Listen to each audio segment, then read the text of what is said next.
नमस्कार दर्शकों, आज हम आपको लेकर चलेंगे 511 वर्ष पूर्व की उस ऐतिहासिक घटना की ओर जिसके रहस्य से पर्दा संत रामपाल जी महाराज ने उठाया। और इस घटना का संबंध एक ऐसे महापुरुष से है जिसे कोई संत तो कोई कवि तो कोई भगवान मानता है, जिनका नाम है कबीर साहिब जी।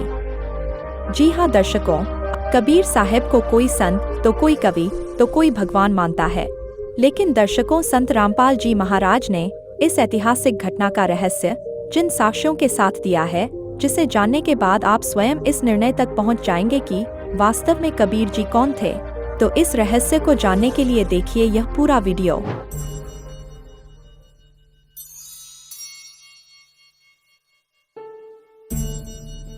कबीरा कबीरा है कबीरा कबीरा है कबीरा कबीरा है कबीरा कबीरा है कबीरा कबीरा है कबीरा।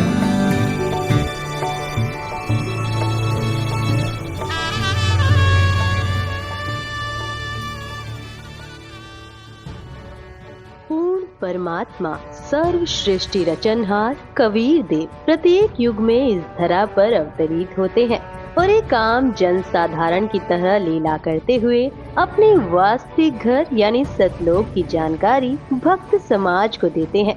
लेकिन उस समय अधिकांश लोग परमेश्वर की पहचान नहीं कर पाते। लगभग 625 वर्ष पूर्व पूरी सृष्टि को बुनने वाले कबीर साहिब जी काशी नगर की जुलाहा बस्ती में एक टूटी सी झोपड़ी में 120 वर्ष तक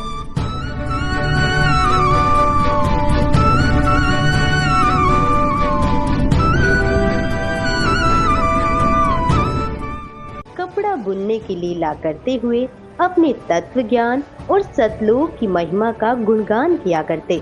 उन्होंने समाज में फैले पाखंडवाद को समाप्त किया और भक्तों को एक सच्ची भक्ति का मार्ग दिखाया। इस भक्ति के फल स्वरूप लोगों को परमात्मा का वास्तविक लाभ मिलने लगा।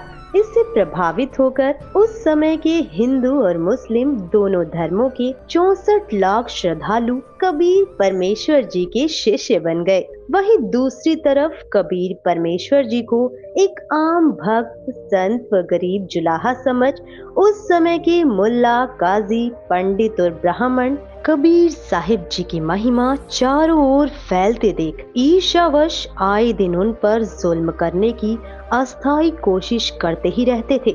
जब सब षड्यंत्र फेल हो गए तो काशी के सभी पंडितों और काजी मुल्लाओं ने सभा करके निर्णय लिया कि कबीर एक निर्धन जुलाहा है। हम इसके नाम से पूरे हिंदुस्तान में चिट्ठी भिजवा देते हैं कि कबीर सेठ पुत्र नीरू जुलाहा कॉलोनी बनारस वाला 3 दिन का भोजन भंडारा करने जा रहा है। सभी अखाड़े वाले बाबा और साधु संत आमंत्रित हैं। साथ में अपने अपने शिष्यों को अवश्य लाएं। तीनों दिन प्रत्येक भोजन के पश्चात सभी साधु संत, ब्राह्मण, काजी मुल्ला, पीर पैगंबर और ओलिया को एक दोहर, एक मोहर तथा जो कोई सूखा सीधा यानी आटा, मिठाई, घी, दाल, चावल भी लेना चाहे वह भी दिया जाएगा। दोहर एक लोई होती थी जो उस समय की सबसे महंगी और उपयोगी कंबल मानी जाती थी, जिसे अमीर लोग ही ओढ़ते थे। मोहर लगभग 10 ग्राम सोने से बनी होती थी, जिसकी वर्तमान कीमत लगभग 30,000 रुपए है। उस लोहे की कीमत वर्तमान में 10,000 से कम नहीं है। सर्वसम्मति से यह निर्णय लेकर पत्र भिजवा दिए गए और दिन निश्चित कर दिए गए। निश्चित दिन को 18 लाख साधु संत, ब्राह्मण, मंडलेश्वर अपने अपने शिष्यों सहित पहुंच गए। सबको लालच था कि प्रत्येक भोजन के पश्चात उपरोक्त दक्षिणा मिलेगी, इसलिए अपने अपने शिष्यों को मंडलेश्वर ले आए कि अच्छा माल मिलेगा, सूखा सीधा भी लेंगे, महीनों का खाने का और कई हजार का सोना तथा लोई मिलेगी, बेचकर काम चलाएंगे। कबीर परमेश्वर ने 2 रूप में अभिनय किया। एक रूप में वह अपनी कुटिया में बैठे रहे, दूसरे रूप में अपने सतलोक से 9 लाख बैलों पर थैले रखकर पका हुआ सामान तथा सूखा सामान और दोहर मोहर भर कर ले आए। आया है बंजारा केशो आया है, काशी आया माल अपारा केशव आया है।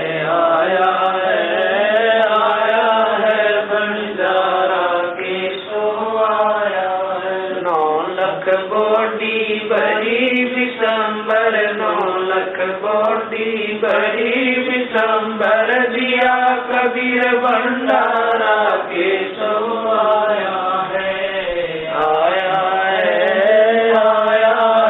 भंडारा के सो आया है धरती ऊपर तंबू तारे धरती ऊपर तंबू तारे चौपड़ के बजारा के सो आया है बंजारा के सो आया है कौन देश से बालद आई कौन देश से बालद आई ना कहीं बजाने वाला के सो आया है बंजारा के सो आया है अपरम पार पार गत तेरी अपरम पार पार गत तेरी कित उतरी जलधारा के सो आया है बंजारा के सो आया है साहूकार नहीं कोई जाकर साहूकार नहीं कोई जाकर काशी नगर मजारा के सो आया है बंजारा के सो आया है दास गरीब कलप से उतरे दास गरीब कलप से उतर दिया अलग कर सारा के सो आया है बंजारा के सो आया है दास गरीब कलप से उतरे दास गरीब कलप से उतर दिया अलग कर सारा के सो आया है बंजारा के सो आया है काशी के बाजार में टेंट लगाकर सारा सामान टेंटों में रख दिया और कुछ सेवक भी सतलोक से साथ आए थे जो सभी व्यवस्थाएं संभाल रहे थे। भंडारा शुरू कर दिया गया। 3 दिन तक चिट्ठी में लिखे अनुसार सभी दक्षिणा दी गई। उस समय भोजन भंडारे में दिल्ली का राजा सिकंदर लोधी भी आया था और उसका निजी पीर शेख तकी भी आया था। शेख तकी उपरोक्त षड्यंत्र का मुख्य सदस्य था। उसने सिकंदर लोधी को भी पत्र भिजवाया। वह चाहता था कि किसी तरह सिकंदर लोधी के दिल से कबीर जी उतर जाएं और मेरी महिमा बढ़े। उस शेख का अनुमान था कि अब की बार कबीर काशी से भाग जाएगा और भंडारे में पहुँचे साधु कबीर को गालियां दे रहे होंगे। राजा भी कबीर जी का प्रशंसक नहीं रहेगा। परंतु जब वे भंडारे के स्थान पर पहुँचे तो देखा कि लंगर चल रहा है और सभी दक्षिणा दी जा रही है। सभी साधु और अन्य व्यक्ति भोजन खाकर दक्षिणा लेकर कबीर सेठ की जय जयकार कर रहे हैं। बादशाह सिकंदर लोधी ने पता किया कि भंडारा करने वाला कहाँ है। बताया गया कि वह सामने वाले बड़े तंबू में है। राजा और शेख तकी उस तंबू में गए और पहले अपना परिचय दिया, फिर उसका परिचय पूछा। तंबू में बैठे सेठ ने परिचय बताया कि मेरा नाम केशव है, मैं बंजारा हूँ। कबीर जी मेरे मित्र हैं। उनका मेरे पास संदेश गया था कि एक छोटा सा भंडारा करना है, कुछ सामान लेकर आना। मेरा भी निमंत्रण भेजा था। राजा सिकंदर लोधी ने पूछा कि कबीर जी क्यों नहीं आए। केशव रूपधारी परमेश्वर ने कहा, मैं जो बैठा हूँ उनका नौकर हूँ, वे मालिक हैं। इच्छा होगी तब आएंगे। उनकी कृपा और आदेश से सब ठीक चल रहा है। आप भी भोजन करें। राजा ने कहा, पहले उस सुभान अल्लाह के दर्शन करूंगा, बाद में भोजन करूंगा। यह कहकर हाथी पर बैठकर राजा सिकंदर कबीर जी की कुटिया पर पहुँचे। साथ में कई अंगरक्षक भी थे। कबीर परमेश्वर जी को संत रविदास जी ने सुबह ही बता दिया था कि हे कबीर जी, आज तो विरोधियों ने बनारस छोड़कर भगाने का कार्य कर दिया है। आपके नाम से झूठे पत्र भेज रखे हैं और ऐसा ऐसा लिखा है। लगभग 18 लाख व्यक्ति साधु संत लंगर खाने पहुंच चुके हैं। कबीर जी ने कहा कि मित्र आ जा, बैठ जा, दरवाजा बंद करके साकर लगा ले। आज का दिन बिताकर रात्रि मैं अपने परिवार को लेकर भाग जाऊंगा, कहीं अन्य शहर गांव में निर्वाह कर लूंगा। जब उन्हें कुछ खाने को मिलेगा ही नहीं तो चिल्लाकर गाली गलौज करके चले जाएंगे। हम साकर नहीं खोलेंगे, यदि किवाड़ तोड़ेंगे तो हाथ जोड़ लूंगा कि मेरा सामर्थ्य आपको भंडारा कराने का नहीं है। गलती से पत्र डाले गए, मारो भावे छोड़ो। दोनों संत माला लेकर भक्ति करने लगे। मुँह बोले माता पिता तथा मृतक जीवित किए हुए लड़का तथा लड़की सुबह सैर को गए थे।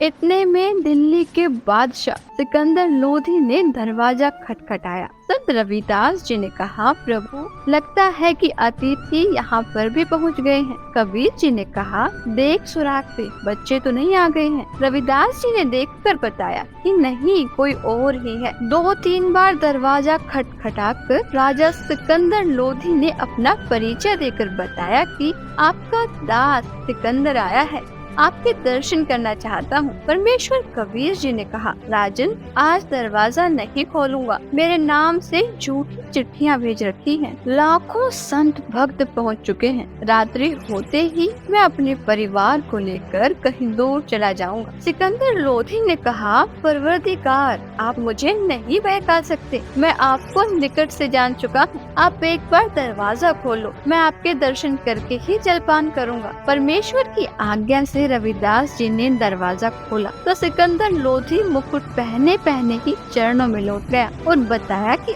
आप अपने आप को छिपा कर बैठे हो। आपने कितना सुंदर भंडारा लगा रखा है। आपका मित्र केशव आपके संदेश को पाकर सर्व सामान लेकर आया है। आपके नाम का अखंड भंडारा चल रहा है। सभी अतिथि आपके दर्शनाभिलाषी हैं, कह रहे हैं कि देखे तो कौन है कबीर सेठ जिसने ऐसे खुले हाथ से लंगर कराया है। मेरी भी प्रार्थना है कि आप एक बार भंडारे में घूमकर सबको दर्शन देकर कृतार्थ करें। तब परमेश्वर कबीर जी उठे और कुटिया से बाहर आए तो आकाश से कबीर जी पर फूलों की वर्षा होने लगी और आकाश से आकर सिर पर सुंदर मुकुट अपने आप पहना गया। तब हाथी पर बैठकर कबीर जी तथा रविदास जी व राजा चले तो सिकंदर लोधी परमेश्वर कबीर जी पर चंवर करने लगे और पीलवान से कहा कि हाथी को भंडारे के साथ लेकर चल। जो भी देखे और पूछे काशी वालों से कि कबीर सेठ कौन सा है, उत्तर मिले कि जिसके सिर पर मोर पंख वाला मुकुट है यह है कबीर सेठ, जिस पर सिकंदर लोधी दिल्ली के बादशाह चंवर कर रहे हैं। सभी एक स्वर में जय बोल रहे थे, जय हो कबीर सेठ की। जैसा लिखा था वैसा ही भंडारा कराया है। ऐसी व्यवस्था कहीं देखी न सुनी। भोजन खाने का स्थान बहुत लंबा चौड़ा था। उसमें घूमकर फिर वहाँ पर आए जहाँ पर केशव टेंट में बैठा था। हाथी से उतरकर कबीर जी तंबू में पहुँचे तो अपने आप एक सुंदर पलंग आ गया। उसके ऊपर एक गद्दा बिछ गया, ऊपर गलीचे बिछ गए जिसके झालरों में हीरे पन्ने लाल लगे थे। टेंट को ऊपर कर दिया गया जो 2 तरफ से बंद था। खाना खाने के पश्चात सब दर्शनार्थ वहां आने लगे। तब परमेश्वर कबीर जी ने उन परमात्मा के लिए घर त्याग कर आश्रमों में रहने वालों तथा अन्य गृहस्थ व्यक्तियों और ब्राह्मणों को आपस में अर्थात केशव तथा कबीर जी ने आध्यात्मिक प्रश्न उत्तर करके सत्य ज्ञान समझाया।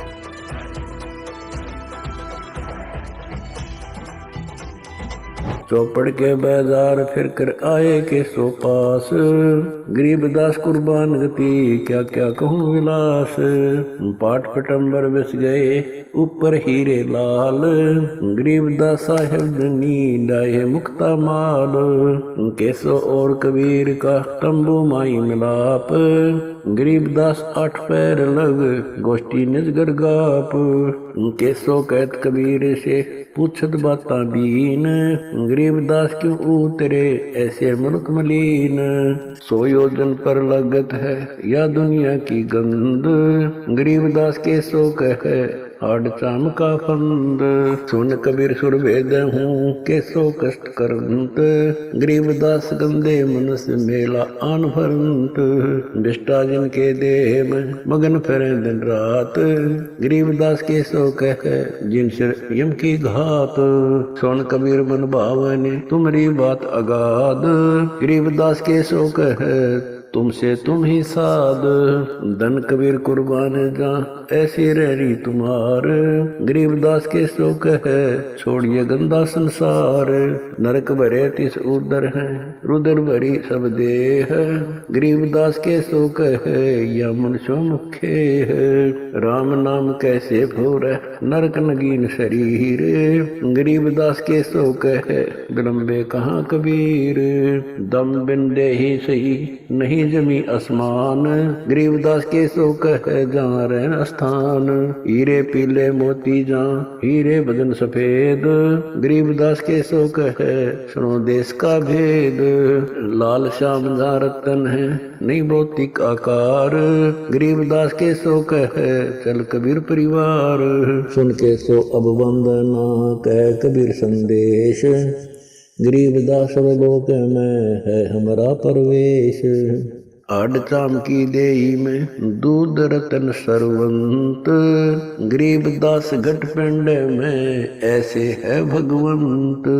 तन दूधी को पाड़ कर जय कोई देखे दूध, गरीबदास उस पिंड में आड चाम और गूद। हमरे ही हुनियारे है अमरा सर्जनहार, गरीबदास विधि भेद सुन खुला मुक्ति द्वार। युग 70 हम ज्ञान दिया जीवन समझा एक, गरीबदास घर घर फिरे दरे कबीरा भेख। 70 युग सेवन किए किन न बुझी बात, गरीबदास न समझात हूँ मोहे लगावे लात। कल्प कोटि युग बीतिया हम आए हर बेर, गरीबदास के सो सुनो देन भक्ति की टेर। स्वर्ग मृत्यु पाताल में हम बैठे कई बार, गरीबदास घर घर से जा मार मार के मार। हमारी जात अपूर्वी पूरब रहनी हमारे, गरीबदास कैसे जोड़े पश्चिम के कतार। हम है ठेठ पूरब के उतरे ओगट घाट, गरीबदास जी दक्षिण के यो नहीं मिलती साट। हम पूरब के पूर्वी उत्तर देश उतरंत, गरीबदास जी दक्षिण के यो नहीं संग चलंत। जिन्हों हमारी सीख ली काटू जरा मण जंजीर, गरीबदास के सो सुने ऐसे कहे कबीर। फिर बाजी विद न रचे वह नी जीव अवंत, गरीबदास सत्यलोक में अमर पटा पावंत। अनंत कोट बाजी जहाँ रचे सकल ब्रह्मंड, गरीबदास मैं क्या करूं काल करत जीव खंड। किलों काल निकंद हूँ जीव वंश नहीं होए, गरीबदास जुल्ला कहे शब्द न बूझे कोए। मनुष्य जीव क्या बात है पशु पक्षी परवाने, गरीबदास जुल्ला कहे करहूँ हम समान। मैं बंजारा आदि का यही हमारी साट, गरीबदास जी अबे करूं बोर न आवे बाट। एक गाड़ा एक जलाइए यानी मोए सुहाए, गरीबदास सतलोक में देवों जीव पहुँचाए। सुन कबीर के शोक है जो कुछ करो सो कीन, गरीबदास मुख्तार तुम ही दीन वे दीन। सुन सतगुर तो से कहूँ तुम हो दीन दयाल, गरीबदास आदीन में तुम साहिब अब्दाल। अनंत कोटि ब्रह्मांड को तारत लगे नेवार, गरीबदास के सो कहे तुम ही दारमदार। तुम ही दारमदार हो यहाँ कल्प नहीं इंच, गरीबदास के सो कहे सब तुमरे ही परपंच। के सो चले सौदाम को 9 लाख बोली लीन, गरीबदास बंधन किया बाजत है सुरबीन। के सो और कबीर जित मिलत बेता एक, दास गरीब कबीर हरि दरते नाना भेख। बंजारे और बैल सब लाए थे भरमाल, गरीबदास सतलोक को चले गए तत्काल। आवत जाते ना लेखे कौन नाम प्रकाश, गरीबदास बूझ है कहाँ गए हरिदास।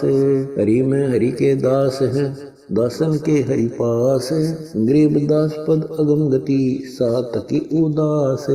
चलो सिकंदर बादशाह क्यों व्यर्था भक्त गमाए, गरीबदास उस पीर के तन मन लगी भाए। जेता शहर कबीर का हमरे बहुत अनेक, गरीबदास सिख तक के लगी जुबान में। गूंगा भया बोले नहीं जवाब जुबान, गरीबदास मारा पड़ा बिन ही करो कमान। एता दोष दरे कहाँ दग्ध जमी आसमान, गरीबदास गूंगा भया बहरा हुआ कान।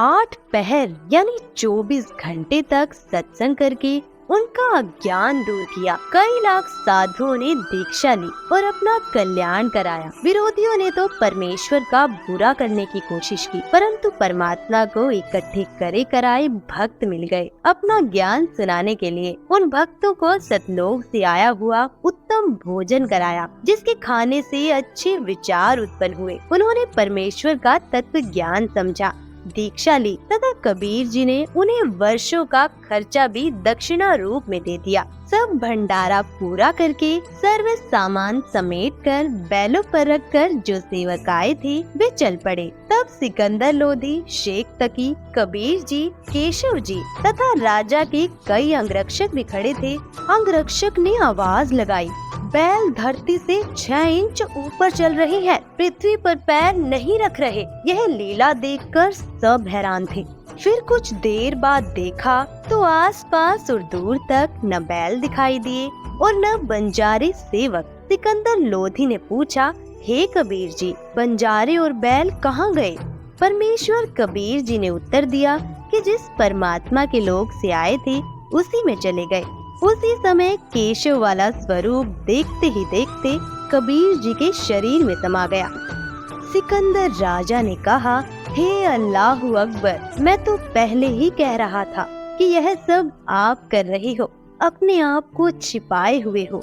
शेख तकी तो जल भुन रहा था, कहने लगा कि ऐसे भंडारे तो हम मने को कर दे, यह तो महोछा सा किया है, हम तो जग जोनार कर देते। महोछा कहते हैं वह धर्म अनुष्ठान जो किसी पुरोहित द्वारा पितर दोष मिटाने के लिए थोपा गया हो। उसमें व्यक्ति बताए गए नग मन मारकर सस्ती कीमत के लाकर पूरे करता है, हाथ सिकोड़ कर लंगर लगाता है, जिसके घर कई वर्षों के बाद संतान उत्पन्न होती है तो दिल खोल कर खर्च करता है, भंडारा करता है तो खुले हाथों से। संत गरीबदास जी ने उस भंडारे के विषय में जिसकी जैसी विचारधारा थी यह बताई। गरीब कोई कहे जग जो नार करी है, कोई कहे महोछा, बड़े बड़ाई करया करें गाड़ी काटे ओछा। भावार्थ है कि जो भले पुरुष थे वे तो बड़ाई कर रहे थे कि जग जो नार करी है, जो विरोधी थे वो ईर्ष्यावश कह रहे थे कि क्या खाक भंडारा किया है, यह तो महोछा सा किया है। जब शेख तकी ने ये वचन कहे तो वह गूंगा तथा बहरा हो गया और शेष जीवन पशु की तरह जिया।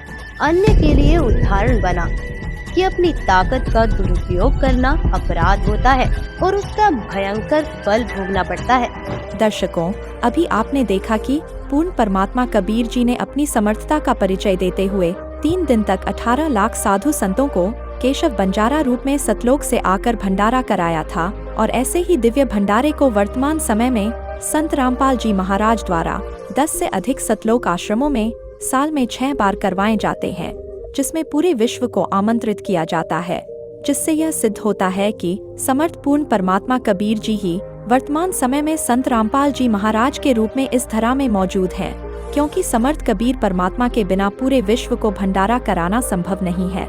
दर्शकों, इस वीडियो में आपने कबीर साहिब की 18 लाख साधु संतों को दिव्य भंडारा कराने की एकमात्र लीला के विषय में जाना, लेकिन कबीर परमात्मा ने आज से लगभग 600 वर्ष पूर्व ऐसी अनेक लीलाएं की थीं।